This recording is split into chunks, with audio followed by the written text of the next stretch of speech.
ನಮಸ್ತೆ ಮಕ್ಕಳೇ. ಮಕ್ಕಳೇ, ಮನುಷ್ಯನಿಗೆ ತುಂಬ ದುರಾಸೆ, ತುಂಬ ದುರಾಲೋಚನೆ, ಆಮೇಲೆ ಇನ್ನೊಬ್ಬರನ್ನ ಹೊಡೆದು ಬಡಿದು ಅಥವಾ ಇನ್ನೊಬ್ಬರಿಗೆ ಮೋಸ ಮಾಡಿ ಬದುಕಬೇಕು ಅನ್ನೋದೇ ಕೆಲವರು ಉದ್ದೇಶಗಳಾಗಿರುತ್ತೆ. ಸೊ ಅದ್ರ ಪರಿಣಾಮ ಏನಾಗುತ್ತೆ ಅನ್ನೋದನ್ನು ನೀವು ಈ ಕತೆ ಮುಖಾಂತರ ತಿಳ್ಕೊಳ್ಳಿ. ರೆಡಿ ಇದ್ದೀರಾ ಎಲ್ಲರೂ ಕತೆ ಕೇಳೋಕ್ಕೆ? ಎಸ್. ನೋಡಿ, 4 ಜನ ಮಕ್ಕಳು, ಅಂದರೆ 4 ಜನ ಫ್ರೆಂಡ್ಸ್ ಅವರು. ಆ ಹುಡುಗರು ಏನು ಮಾಡ್ತಾರೆ, 4 ಜನನೂ ಏನಾದರೂ ವ್ಯಾಪಾರ ಮಾಡಬೇಕು, ಬಿಸ್ನೆಸ್ ಮಾಡಬೇಕು, ತುಂಬ ದುಡ್ಡನ್ನ ಸಂಪಾದನೆ ಮಾಡಬೇಕು ಅನ್ನೋದು ಅವ್ರಿಗೆ ತುಂಬ ಯೋಚನೆ ಬರುತ್ತೆ. ನೋಡಿ, ಯಾಕೆಂದರೆ ಜೀವನ ಮಾಡೋದಕ್ಕೆ ದುಡ್ಡೇ ಮುಖ್ಯ ಅಲ್ವಾ. ಆದರೆ ಅದು ಅತಿ ಆಸೆ ಆದರೆ, ಅದು ದುರಾಸೆ ಆದರೆ ಅದ್ರ ಪರಿಣಾಮ ಕೆಟ್ಟದ್ದೇ ಆಗಿರುತ್ತೆ.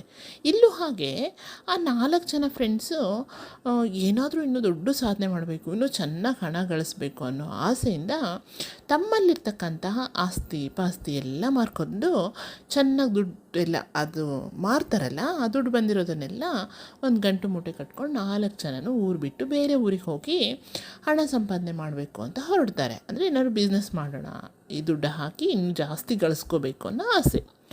ಹೀಗೆ ಹೊರಡುವಾಗ ಊರು ಬಿಟ್ಟು ಊರಿಗೆ ಹೊರಡ್ತಾರಲ್ವಾ. ಸೊ ಹೋಗುವಾಗ ತುಂಬ ದೂರ ಆಗುತ್ತೆ, ಅವ್ರಿಗೆ ರಸ್ತೆಯೇ ದಾಟೋದಿಲ್ಲ, ಅಂದರೆ ತುಂಬ ಲಾಂಗ್ ಅನಿಸುತ್ತೆ ಜರ್ನಿ. ಹೀಗೆ ಹೋಗ್ತಾ ಹೋಗ್ತಾ ಹೋಗ್ತಾ ಅವ್ರಿಗೆ ಏನಾಗುತ್ತೆ, ಒಂದು ಊರ ಹತ್ರ ಬರ್ತಾರೆ. ಊರ ಹತ್ರ ಬಂದ ತಕ್ಷಣ ಇವತ್ತು ರಾತ್ರಿ ಇಲ್ಲೇ ಮಲ್ಕೊಂಡು ಆಮೇಲೆ ಬೆಳಗ್ಗೆ ಮತ್ತೆ ಹೊರಡೋಣ ಅಂತ ಮಾತಾಡ್ಕೋತಾರೆ. ಆದರೆ ಊರು ಒಳಗೆ ಹೋಗೋದಿಲ್ಲ ಅವರು, ಯಾಕಂದರೆ ಅವ್ರ ಹತ್ರ ದುಡ್ಡು ಇರುತ್ತಲ್ಲ. ಮತ್ತು ಊರಲ್ಲಿ ಯಾರಾದರೂ ಕಸ್ಕೊಂಡ್ಬಿಟ್ರೆ ಅಥವಾ ನಮ್ಮನೆ ಯಾರಾದ್ರು ಕಳ್ಳರು ಅಂದ್ಕೊಂಡ್ಬಿಟ್ರೆ, ಈ ಥರ ಅವರೆಲ್ಲ ಯೋಚನೆ ಮಾಡಿಕೊಂಡು ಅಲ್ಲೇ ಊರು ಹೊರಗಡೆ ಇರ್ತಕ್ಕಂಥ ಒಂದು ಕಾಡಲ್ಲಿ ಉಳ್ಕೋತಾರೆ. ಆವಾಗ ಆ ಕಾಡಲ್ವಾ, ರಾತ್ರಿ ಇರುತ್ತೆ. ಸರಿ, ಇನ್ನಿಬ್ಬರು ಹೇಳ್ತಾರೆ, ಈ ಹೊಟ್ಟೆ ಹಸಿವಾಯ್ತಲ್ರಪ್ಪ, ಮತ್ತು ಏನು ಮಾಡೋಣ ಅಂತ ಒಂದಿಬ್ಬರು ಹೇಳ್ತಾರೆ. ಆವಾಗ ಸರಿ ಏನು ಮಾಡೋಣ ಯೋಚನೆ ಮಾಡ್ತಾರೆ. ಸರಿ, ಹೇಗಿದ್ರು ಊರ ಪಕ್ಕಕ್ಕೆ ಇದೆ ಅಲ್ಲ, ಅಲ್ಲೇ ಹೋಗಿ ಯಾರ ಹತ್ರನಾದ್ರು ಊಟ ಇಸ್ಕೊಂಬಂದುಬಿಡ್ರಿ ಅಂತ ಮಾತಾಡ್ಕೋತಾರೆ. ಸರಿ, ಅದರಲ್ಲಿ ಇಬ್ಬರು ಹೇಳ್ತಾರೆ, ನಾವಿಬ್ಬರು ಹೋಗಿ ಊಟ ತೊಗೊಂಬರ್ತೀವಿ ಬಿಡು ಅಂತ ಹೇಳಿ ಹೊರಡ್ತಾರೆ. ಆವಾಗ ಸರಿ, ಹಾಗಿದ್ರೆ ನಾವಿಬ್ಬರು ಇಲ್ಲಿ ದುಡ್ಡು ಕಾಯ್ಕೊಂಡು ಕೂಡ್ತೀವಿ ಅಂತ ಹೇಳ್ತಾರೆ. ನೋಡಿ ಮಕ್ಕಳೇ, ಇವರಿಬ್ಬರು ಊಟ ತರೋಕ್ಕೆ ಹೋಗ್ತಾ ಇದ್ದಾರಲ್ಲ, ಹೋಗೋವಾಗ ಅವರಿಗೊಂದು ಯೋಚನೆ ಬರುತ್ತೆ. ಏನು ಯೋಚನೆ ಬರುತ್ತಪ್ಪ ಅಂತಂದರೆ, ಹೇಳ್ತಾನೆ ಒಬ್ಬ ಫ್ರೆಂಡ್ ಹೇಳ್ತಾನೆ, ಅಲ್ಲೋ ಹೆಂಗೂ ದುಡ್ಡು ಸಾಕಷ್ಟಿದೆ ನಮ್ಮ ಹತ್ರ, ಅವರಿಬ್ಬರನ್ನ ಕೊಂದುಬಿಟ್ರೆ ಆ ದುಡ್ಡು ನಮಗೆ ಬಂದುಬಿಡುತ್ತೆ, ನಾವಿಬ್ಬರು ಸಮಾನವಾಗಿ ಶೇರ್ ಮಾಡ್ಕೊಂಬಿಡೋಣ, ಇನ್ನೂ ಜಾಸ್ತಿ ಆಗುತ್ತೆ ನಮ್ಮ ಹತ್ರ ದುಡ್ಡು, ಇನ್ನೂ ಚೆನ್ನಾಗಿ ಗಳಿಸ್ಕೋಬೋದು ಅಂತ ಹೇಳ್ತಾರೆ. ಆವಾಗ ಅವನು ಹೌದು, ನೀನು ಹೇಳೋದು ಕರೆಕ್ಟು ಅಂತ. ಹಾಗಿದ್ರೆ ಏನು ಮಾಡೋಣ, ಸರಿ ಹೇಗಿದ್ರು ಊಟ ತರ್ತೀವಲ್ಲ, ಆ ಊಟದಲ್ಲಿ ಪಾಯ್ಸನ್ ಹಾಕ್ಬಿಡೋಣ, ಇಬ್ಬರು ಸತ್ತೋಗ್ಬಿಡ್ತಾರೆ, ಆ ದುಡ್ಡನ್ನ ನಾವು ತೊಗೊಂಬಿಡೋಣ ಅಂತಾರೆ. ಆವಾಗ ಅವನು ಸರಿ ಆಯಿತು ಅಂತ ಹೇಳಿ ಅವ್ರು ಏನು ಮಾಡ್ತಾರೆ, ಬರ್ತಾ ದಾರಿಲಿ ಆ ಆಹಾರಕ್ಕೆ, ಅಂದರೆ ಆ ಫುಡ್ಗೆ ಏನು ಮಾಡ್ತಾರೆ, ವಿಷನ ಬೆರೆಸ್ಬಿಡ್ತಾರೆ. ಇವ್ರು ಈ ಕಡೆ ಹೋಗ್ತಾರಲ್ಲ, ಈ ಕಡೆ ಇವರಿಬ್ರು ಉಳಿದಿರ್ತಾರೆ ನೋಡಿ ಕಾಡಲ್ಲಿ. ಅವರಿಬ್ಬರು ಹಾಗೇ ಯೋಚನೆ ಮಾಡ್ತಾರೆ. ಏನು ಯೋಚನೆ ಮಾಡ್ತಾರೆ ಅಂದರೆ, ಅವರಿಬ್ಬರು ಹೆಂಗೂ ಹೋಗಿದ್ದಾರೆ, ಅವರಿಬ್ಬರನ್ನ ಕೊಂದುಬಿಡೋಣ, ಅವರಿಬ್ಬರು ದುಡ್ಡು ನಮಗೆ ಬಂದುಬಿಡುತ್ತೆ, ನಾವಿಬ್ಬರು ಸಮಾನವಾಗಿ ಶೇರ್ ಮಾಡ್ಕೊಂಬಿಡೋಣ, ಆರಾಮಾಗಿರ್ಬೋದಲ್ಲ ಅಂತ ಯೋಚನೆ ಮಾಡ್ತಾರೆ. ಆವಾಗ ಎಂಥ ದುರಾಲೋಚನೆ ನೋಡಿ ಮಕ್ಕಳೇ, ಅಲ್ಲ ಫ್ರೆಂಡ್ಸ್ ಅಲ್ವಾ ಇವರೆಲ್ಲ, ನೋಡಿ ಎಂಥ ಕೆಟ್ಟ ಯೋಚನೆ ಮಾಡ್ತಾರೆ. ಆಗ ಸರಿ, ಹೇಗೆ ಕೊಲ್ಲೋದು, ಹೇಗೆ ಅವ್ರನ್ನ ಸಾಯೋದು ಯೋಚನೆ ಮಾಡ್ತಾರೆ. ಕಾಡಲ್ವಾ, ಸಿಕ್ಕಾಪಟ್ಟೆ ಹಾವು ಓಡಾಡ್ತಿರ್ತಾವಂತೆ. ಆವಾಗ ಅಲ್ಲಿರ್ತಕ್ಕಂಥವು 2 ಹಾವನ್ನ ಒಂದು ಚೀಲದಲ್ಲಿ ಇಟ್ಕೋತಾರೆ ಇಬ್ಬರು. ಅವರಿಬ್ಬರು ಫ್ರೆಂಡ್ಸ್ ಪಾಪ ಊಟ ತೊಗೊಂಡ್ಬರ್ತಾರೆ, ಅವರೇ ಅಲ್ವಾ, ಊಟ ತೊಗೊಂಡು ಬರ್ತಾರೆ. ಊಟ ತೊಗೊಂಡು ಬಂದು ಅವ್ರಿಗೆ ಊಟ ಕೊಡ್ತಾರೆ. ಇವ್ರೇನು ಮಾಡ್ತಾರೆ, ಆ 2 ಹಾವನ್ನ ಇವರಿಬ್ಬರ ಮೇಲೆ ಬಿಟ್ಬಿಡ್ತಾರೆ. ಇವರಿಬ್ಬರ ಮೇಲೆ ಬಿಟ್ಟ ತಕ್ಷಣ ಹಾವುಗಳು ಕಚ್ಚಿಬಿಡ್ತವೆ. ನೋಡಿ, ಕಾಡಲ್ಲಿರೋ ವಿಷಪೂರಿತ ಹಾವು, ಹೌದಾ, ಕಚ್ಚಿದ ತಕ್ಷಣ ಅವರಿಬ್ಬರು ಫ್ರೆಂಡ್ಸ್ ಸತ್ತೋಗ್ಬಿಡ್ತಾರೆ.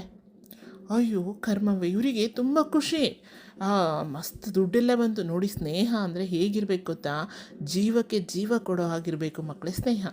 ಇದು ಮೋಸ ಇದು, ಹೌದಾ.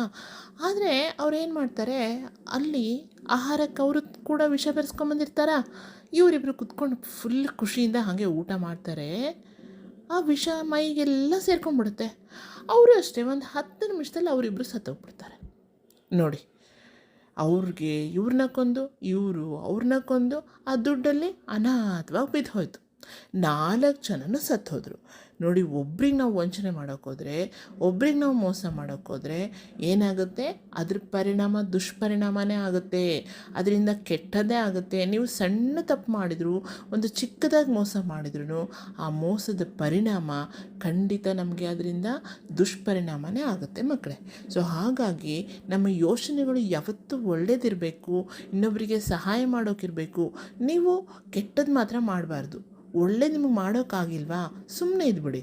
ಕೆಟ್ಟದ್ದನ್ನು ಮಾಡಬೇಡಿ, ಕೆಟ್ಟದ್ದನ್ನು ಯೋಚಿಸ್ಬೇಡಿ ಮಕ್ಕಳೇ. ಸೊ ಯಾಕೆ ಇಂಥ ಕಥೆಗಳನ್ನ ಹೇಳ್ತೀನಿ ಅಂದರೆ, ಈಗಿನ ಜಗತ್ತಲ್ಲಿ ಬರೀ ಮೋಸ ವಂಚನೆ ಇದೆ ಮಕ್ಕಳೇ. ನೀವೆಲ್ಲ ಬೆಳೆಯುವ ಸಿರಿ ಮೊಳಕೆಯಲ್ಲಿದ್ದ ಹಾಗೆ, ನೀವೆಲ್ಲ ಇನ್ನೂ ಬೆಳೀತಾ ಇದ್ದೀರಾ. ಸೊ ಬೆಳೆಯುವಾಗ ಒಳ್ಳೆಯದನ್ನು ಕಲಿತು ಒಳ್ಳೆಯ ನೇಚರ್ನ ಬೆಳೆಸ್ಕೊಡ್ರಿ, ಇನ್ನೊಬ್ಬರಿಗೆ ಸಹಾಯ ಮಾಡೋ ಮನೋಭಾವನೆ ಬೆಳೆಸ್ಕೊಡ್ರಿ. ನಾವು ಕೆಟ್ಟದನ್ನು ಕಲಿತ್ರೆ ಕೆಟ್ಟ ವ್ಯಕ್ತಿಗಳೇ ಆಗ್ತೀವಿ, ಸಮಾಜಕ್ಕೆ ಒಬ್ಬ ಕೆಟ್ಟ ವ್ಯಕ್ತಿಗಳಾಗಿ ನಾವು ರೂಪಿಸ್ಕೊಳ್ಬೇಕಾಗುತ್ತೆ. ಸೊ ಹಾಗಾಗಿ ಮಕ್ಕಳೇ, ಇಂಥ ಸ್ನೇಹಿತರ ಹತ್ರ ಯಾವತ್ತೂ ಫ್ರೆಂಡ್ಶಿಪ್ ಮಾಡಬೇಡಿ.